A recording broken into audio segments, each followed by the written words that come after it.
ating ipapakita yung ating nisprehan na glyphosate dito sa ating papaya, yung damo. So ito po yung ating update mga ka-LG. Papakita po natin para magkaroon ng konting tips sa laman. Disclaimer lang po, hindi po tayo expert sa pagpapapaya. First timer po natin na magtanim ng ganitong karami papaya. Okay. Mga ka-LG, yung sinasabi ko, update natin sa misprayan natin na damo. Ano sa ganun ay mamatay yung damo dito. Okay, after 3 days ng pag-i-spray natin ng glyphosate, ito na po yung result niya. Nanilaw na po. So, tignan natin after 1 week.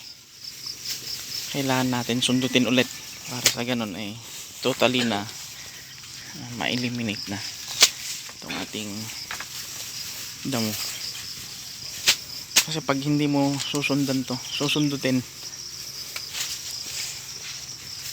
mabubuhay pa rin to eh. Pero pag sinundan ng spray ulit, yun, mamamatay na siya. Okay.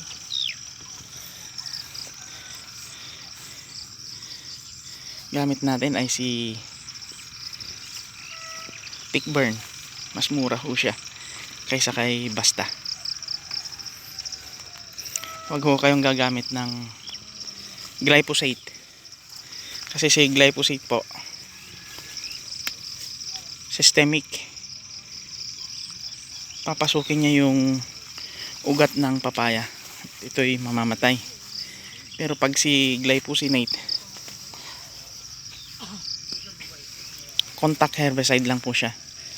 Kung ano yung natamaan, yun lang ho yung kanyang papatayin. Okay. Walang kinalaman sa ugat. Kaya ang ina-advise ko is 2 times na ma-sprayhan para sa ganun ay ma-eliminate. Okay. Ito po yung ating update mga ka-LG. Happy farming po.